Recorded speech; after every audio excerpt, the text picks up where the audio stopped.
Hey, what's up, J-High? Today, we continue a series called Crushing It. And every week in this series, we're talking about how God wants us to be crushing it every day. God wants us to crush it with our goals. He wants us to crush it with our friends. He wants us to crush it with our families and at school. God wants you to crush it at life. But unfortunately, rather than crushing it at life, I see young people get crushed all the time. I know I definitely got crushed plenty of times in junior high. I remember this one time when me and a friend were hanging out at my house before a basketball game. And my house was about a 15-minute drive to the gym. And my coach had asked us to be there by 6 o'clock. But in my junior high mind, I had to be there early. Like even earlier than my coach expected. So when 5:30 rolled around and my mom still hadn't showed to pick us up, I started freaking out. And you got to understand, this was before the cell phone age. So I couldn't just pick up the phone and text my mom to figure out when she was going to get there. All I could do was pace back and forth on the driveway in front of my house, waiting for my mom to show up. And with every passing minute, the temperature of my blood was rising. Have you ever been in one of these scenarios? You're just getting so mad, so impatient. You probably know what that feels like. And not only was I going to be late, but I was going to make my best friend late too. So 5:45 hits the clock. Still nothing. My buddy's like grilling me at this point. 5:46, still nothing. 5:47, my mom's van comes rushing down the street. And my mom gets out of the car, she opens the door, and there I was, right in front of her. And before she can even get a word out, I straight up let her have it.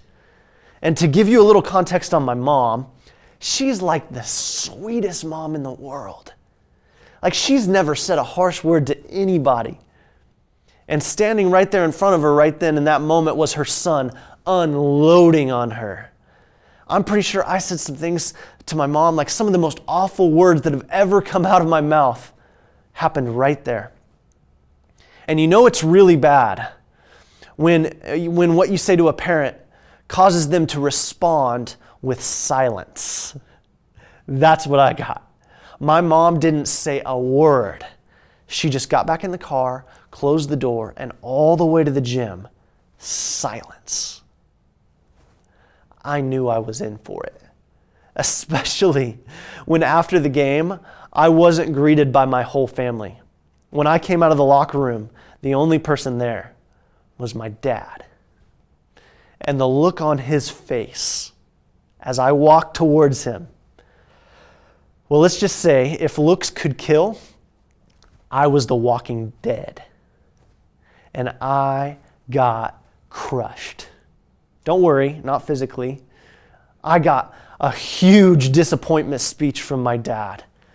And there were all kinds of tears and consequences. I got grounded. I'm pretty sure I lost every privilege I had. And here's why I tell you this story. I tell you because it could have been avoided. You see, most of the crushings that you and I experience can be avoided. And here's what I mean by crushings, because I'm pretty sure that that's not even a word. I'm talking about foolish decisions. Foolish decisions can be avoided.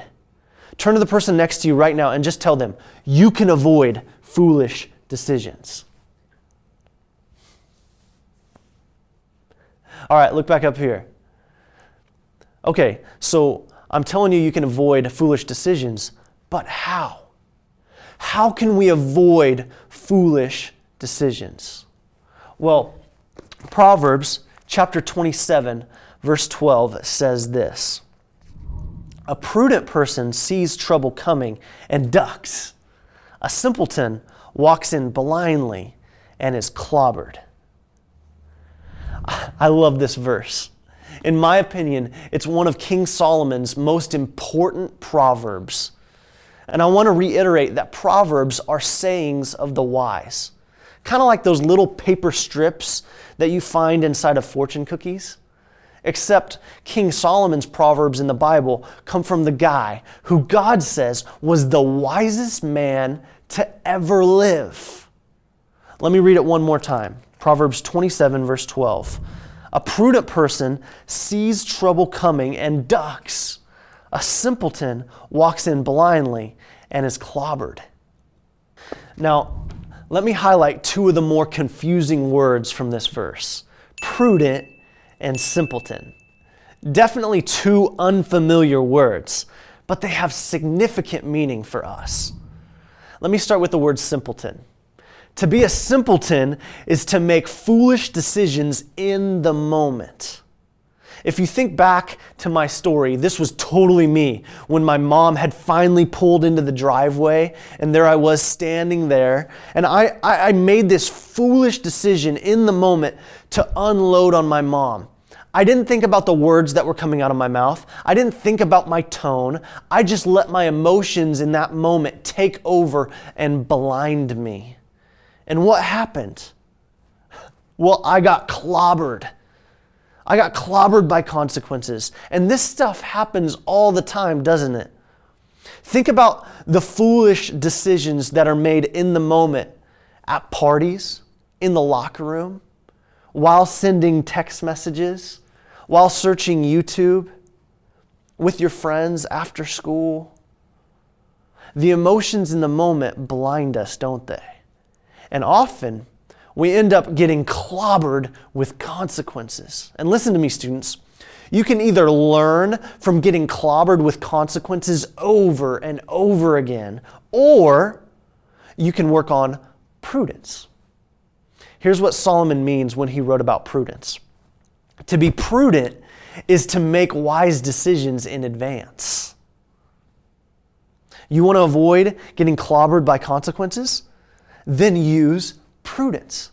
Make wise decisions in advance.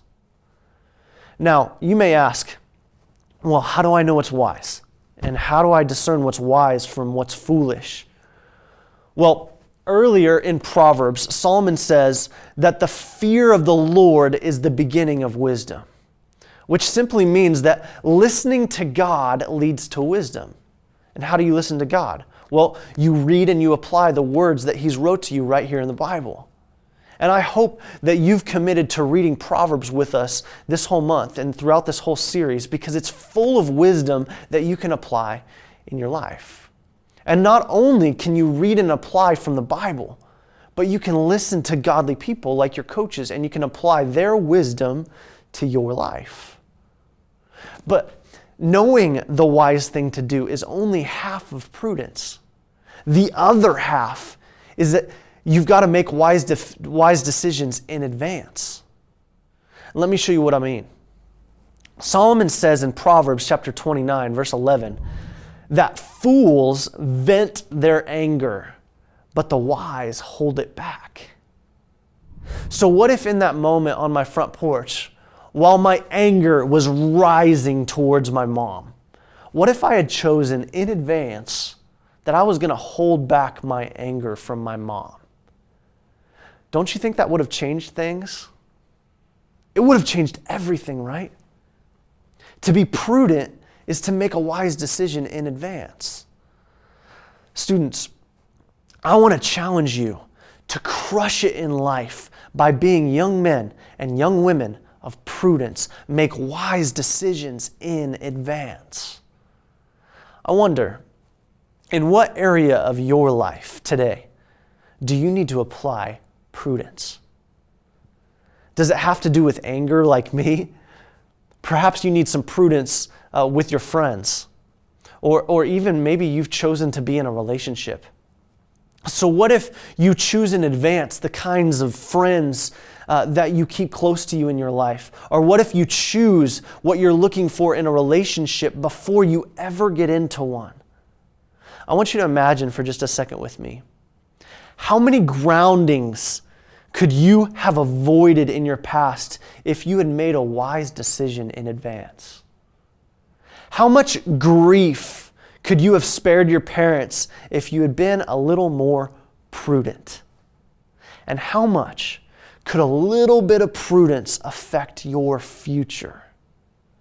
I bet with prudence, every one of us would crush it this year. Because Proverbs 27:12 says, "A prudent person sees trouble coming and ducks.